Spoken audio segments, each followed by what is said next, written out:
इस वीडियो में हम पढ़ेंगे कार्ल मार्क्स का वर्ग संघर्ष का सिद्धांत। इससे पहले हम कार्ल मार्क्स में द्वंद्वात्मक भौतिकवाद और ऐतिहासिक भौतिकवाद पढ़ चुके हैं। तो ये कार्ल मार्क्स का तीसरा सिद्धांत है, वर्ग संघर्ष का सिद्धांत।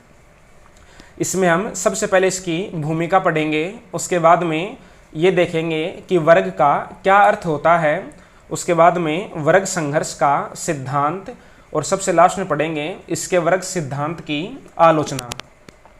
तो सबसे पहले देखते हैं वर्ग संघर्ष की भूमिका। कार्ल मार्क्स की विचारधारा में वर्ग संघर्ष को विशेष महत्व प्रदान किया गया है।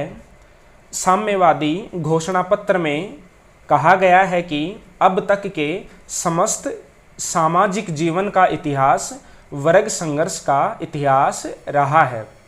जो कार्ल मार्क्स की बुक है साम्यवादी घोषणा पत्र, या जिसको अंग्रेजी में बोलते हैं कम्युनिस्ट मैनिफेस्टो, उसमें कहा गया है कि अब तक का समस्त इतिहास वर्ग संघर्ष का इतिहास रहा है।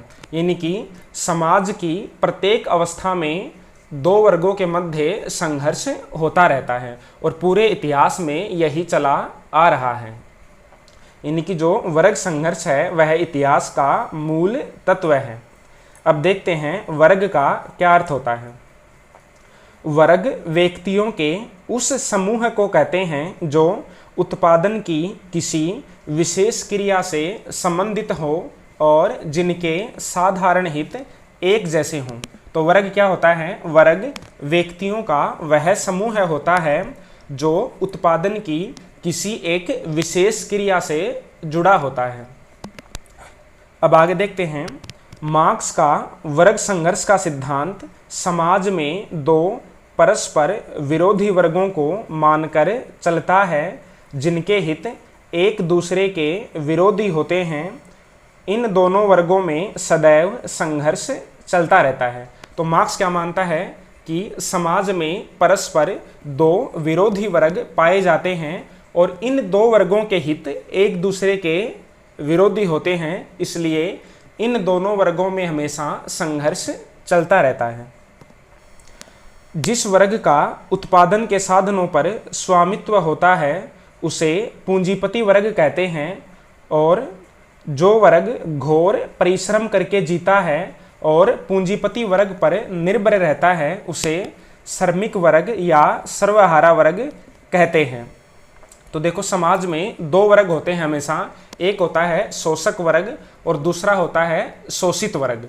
तो शोषक वर्ग वह होता है जिसका उत्पादन के साधनों पर स्वामित्व होता है या नियंत्रण होता है, और दूसरा होता है शोषित वर्ग, यानी कि जिसका हमेशा शोषण होता रहता है।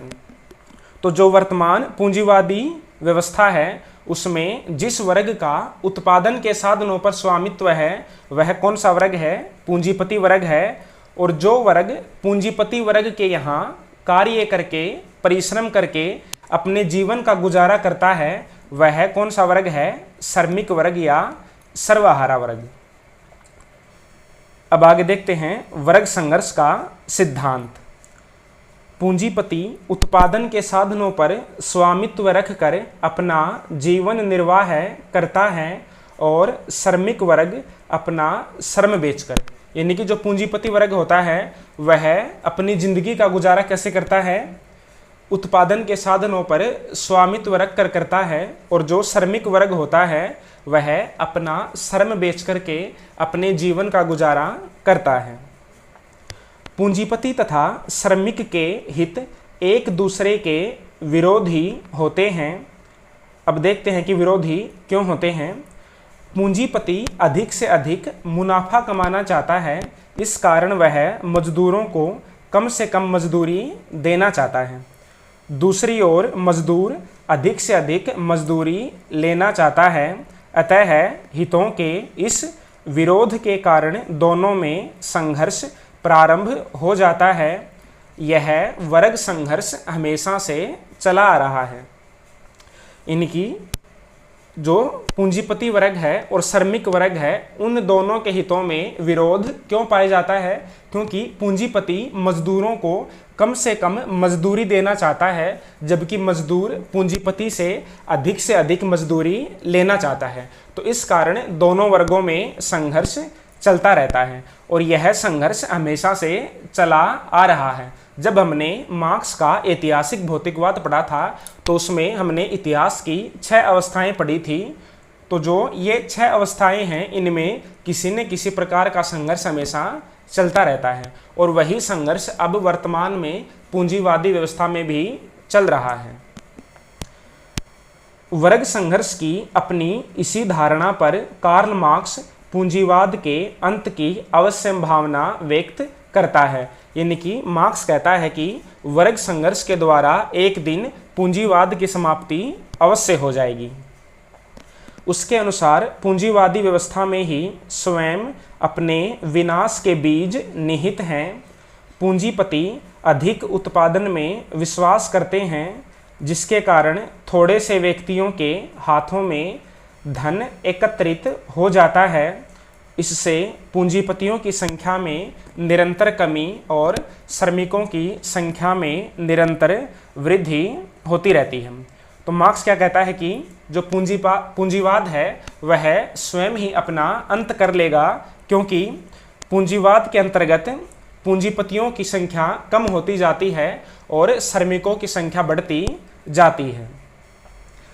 धीरे धीरे श्रमिकों में वर्गीय चेतना का विकास होता है, उनमें एकता उत्पन्न होती है और इस आधार पर वे पूंजीपतियों का मुकाबला करने में सफल हो सकते हैं। विकसित पूंजीवादी देशों के पूंजीपति दूसरे देशों में भी पूंजी लगाते हैं। इस प्रकार पूंजीवाद अंतर्राष्ट्रीय रूप धारण कर लेता है। सभी देशों के श्रमिक समान रूप से पूंजीवाद के शोषण से पीड़ित होते हैं। यानी कि धीरे धीरे पूंजीवाद अंतर्राष्ट्रीय रूप धारण कर लेता है और फिर इस पूंजीवाद के कारण सभी देशों के श्रमिक पीड़ित होने लग जाते हैं। अतः श्रमिक आंदोलन बहुत अधिक सुसंगठित हो जाता है और अंतर्राष्ट्रीय रूप ग्रहण कर लेता है। पूंजीवाद इस सुसंगठित श्रमिक आंदोलन के सामने टिक नहीं सकता है। इस प्रकार पूंजीवाद अपने विनाश का कारण बन जाता है। श्रमिक पूंजीपतियों से पूंजी व सत्ता छीन लेने के बाद सर्वहारा वर्ग का अधिनायक तंत्र स्थापित करेंगे। तो इस प्रकार पूंजीवाद का अंत हो जाएगा और एक दिन जो श्रमिक वर्ग है या जो सर्वहारा वर्ग है वह अपना अधिनायक तंत्र स्थापित कर लेगा, वह अपना शासन स्थापित कर लेगा। तो ये तो गया वर्ग संघर्ष का सिद्धांत। यानी कि मार्क्स कहता है कि जैसे पूंजीवाद से पहले वाली अवस्थाएं समाप्त हो गई हैं, उसी प्रकार वर्ग संघर्ष के कारण एक दिन पूंजीवाद भी समाप्त हो जाएगा और उसके बाद क्या आएगा? सर्वहारा वर्ग का अधिनायक तंत्र आएगा और उसके बाद में साम्यवाद की स्थापना हो जाएगी। अब देखते हैं वर्ग संघर्ष के सिद्धांत की आलोचना। तो सबसे पहली आलोचना है सामाजिक जीवन का मूल तत्व सहयोग है, संघर्ष नहीं। तो अगर आपको आलोचनाएं अच्छे से समझनी हैं तो सबसे पहले हमें इसका वर्ग संघर्ष का सिद्धांत समझ लेना चाहिए। तो आप ये आलोचनाएं तभी पढ़ना जब आपको वर्ग संघर्ष का सिद्धांत अच्छे से समझ में आ जाए। तो अब यहाँ पर देखते हैं सबसे पहली आलोचना। तो सबसे पहली आलोचना क्या है कि सामाजिक जीवन का मूल तत्व सहयोग है, संघर्ष नहीं है। मार्क्स की इस धारणा को स्वीकार नहीं किया जा सकता कि संघर्ष ही सामाजिक जीवन का मूल तत्व है। वास्तव में यदि ऐसा होता तो मानव समाज कभी का समाप्त हो गया होता। संघर्ष की अपेक्षा सहयोग, प्रेम, सहानुभूति की भावनाएं अधिक प्रबल हैं। मानव समाज इन्हीं पर टिका हुआ है। आर्थिक क्षेत्र में भी मजदूर और मालिक के पारस्परिक सहयोग के आधार पर ही वस्तुओं का उत्पादन संभव है। ये हो गई पहली आलोचना। पहली आलोचना क्या है कि सामाजिक जीवन का आधार सहयोग है, संघर्ष नहीं है। दूसरी आलोचना है समाज में केवल दो ही वर्ग नहीं। तो मार्क्स क्या कहता है कि समाज में दो वर्ग पाए जाते हैं, एक पूंजीपति वर्ग और श्रमिक वर्ग। अब इसकी आलोचना देखते हैं। मार्क्स ने समाज में दो वर्ग ही माने हैं, लेकिन वास्तव में समाज के अंतर्गत केवल दो ही वर्ग नहीं होते, बल्कि इनके अतिरिक्त एक तीसरा वर्ग मध्यम वर्ग भी होता है। इसको आप मध्यम वर्ग कह सकते हैं या फिर बुद्धिजीवी वर्ग कह सकते हैं। मार्क्स के समकालीन लेखकों ने इस वर्ग पर ध्यान दिया है, लेकिन मार्क्स के द्वारा मध्यम वर्ग के अस्तित्व को स्वीकार न करना उसके सिद्धांत की एक बड़ी कमजोरी है। वकील, इंजीनियर, डॉक्टर, अध्यापक ये सभी मध्यम वर्ग में शामिल होते हैं और इनकी भी समाज में महत्वपूर्ण भूमिका होती है। अब देखते हैं तीसरी आलोचना, सामाजिक और आर्थिक वर्ग एक ही नहीं।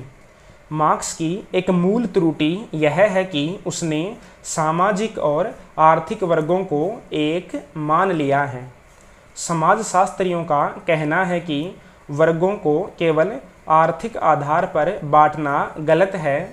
समाज को पूर्ण रूप से समझने के लिए उसे जाति, धर्म, शिक्षा, व्यवसाय, वर्ण, योग्यता, सामाजिक स्तर के आधार पर भी बांटा जाना चाहिए। यानी कि वर्ग केवल आर्थिक आधार पर ही निर्मित नहीं होते हैं, बल्कि धर्म, जाति, शक्ति इनके आधार पर भी निर्मित होते हैं। अब देखते हैं चौथी आलोचना। चौथी आलोचना है वर्गीयता से राष्ट्रीयता की भावना प्रबल। यह सोचना भारी भूल है कि समाज के सभी वर्गों में वर्गीयता की भावना ही सर्वाधिक प्रबल होती है। वर्गीयता से अधिक राष्ट्रीयता की भावना प्रबल होती है। राष्ट्रीय संकट के अवसर पर एक राष्ट्र के मजदूर और पूंजीपति एक साथ मिलकर दूसरे राष्ट्र के मजदूर और पूंजीपतियों का विरोध करते हैं। तो मार्क्स क्या कहता है कि जो वर्गीयता की भावना होती है वो ज़्यादा प्रबल होती है, लेकिन वास्तविकता यह है कि वर्गीयता से ज़्यादा राष्ट्रीयता की भावना प्रबल होती है। जब किसी राष्ट्र पर संकट आता है तो उस राष्ट्र के पूंजीपति और मजदूर दोनों एक हो जाते हैं, उनमें संघर्ष नहीं होता है। अब देखते हैं पांचवी आलोचना। पांचवी है समस्त इतिहास वर्ग संघर्ष का इतिहास नहीं है। यह सोचना ऐतिहासिक दृष्टि से सत्य नहीं है कि संसार का सारा इतिहास वर्ग संघर्ष का इतिहास है। धर्म, शक्ति प्राप्त करने की इच्छा, भूमि और मानवीय भावनाएं सदैव ही संघर्ष के महत्वपूर्ण कारण रहे हैं। इतिहास केवल वर्ग संघर्ष का ही लेखा मात्र नहीं है। राष्ट्रों के युद्ध वर्गों के युद्ध की अपेक्षा अधिक हिंसक और अधिक आम रहे हैं। यानी कि हमेशा संघर्ष केवल वर्गों में ही नहीं होता है, बल्कि राष्ट्रों में भी होता है। छठी आलोचना है क्रांति श्रमिक वर्ग के स्थान पर बुद्धिजीवी वर्ग से ही संभव है। तो मार्क्स क्या कहता है कि पूंजीपतियों के विरुद्ध क्रांति कौन करेगा? श्रमिक वर्ग करेगा या सर्वहारा वर्ग करेगा। यानी कि पूंजीपति वर्ग की समाप्ति कौन करेगा? श्रमिक वर्ग करेगा। अब देखते हैं कि इस आधार पर मार्क्स की क्या आलोचना की जाती है। मार्क्स के द्वारा वर्ग संघर्ष की धारणा के आधार पर सर्वहारा वर्ग की क्रांति की कल्पना की गई है, लेकिन अब तक का मानवीय इतिहास इस बात का गवाह है कि जो भी क्रांतियां हुई हैं उनका नेतृत्व श्रमिक वर्ग द्वारा नहीं, बल्कि बुद्धिजीवी वर्ग या मध्यम वर्ग द्वारा किया गया है। यानी कि इतिहास में जो भी क्रांतियां हुई हैं वे बुद्धिजीवी वर्ग द्वारा की गई हैं या पढ़े लिखे लोगों द्वारा की गई हैं, श्रमिक वर्ग द्वारा नहीं की गई हैं। अब देखते हैं सातवीं आलोचना। सातवीं है मार्क्स द्वारा चित्रित वर्ग संघर्ष के परिणाम सत्य सिद्ध नहीं है। कार्ल मार्क्स ने वर्ग संघर्ष की धारणा के आधार पर पूंजीवाद के अंत की जो भविष्यवाणी की है वह ठीक नहीं है। मार्क्स पूंजीवाद के अंत की भविष्यवाणी करता है, लेकिन वह भूल जाता है कि पूंजीवाद में सुधार की गुंजाइश है। न्यूनतम कीमत और काम की परिस्थितियों में सुधार करके श्रमिक वर्ग के असंतोष को कम किया जा सकता है। यानी कि कार्ल मार्क्स क्या कहता है कि एक दिन पूंजीवाद की समाप्ति हो जाएगी, लेकिन अभी तक भी पूंजीवाद की समाप्ति नहीं हुई है, क्योंकि पूंजीवाद ने स्वयं में सुधार कर लिया है, वह श्रमिकों के कल्याण के लिए कार्य कर रहा है। तो इस प्रकार कार्ल मार्क्स की भविष्यवाणी सही सिद्ध नहीं हुई है। तो ये हो गया हमारा वर्ग संघर्ष का सिद्धांत। वर्ग संघर्ष के सिद्धांत में मार्क्स कहता है कि अब तक का जो समस्त इतिहास है वह वर्ग संघर्ष का इतिहास रहा है। समाज की प्रत्येक अवस्था में दो विरोधी वर्ग पाए जाते हैं और उनमें हमेशा संघर्ष चलता रहता है। तो ये हो गया हमारा वर्ग संघर्ष का सिद्धांत।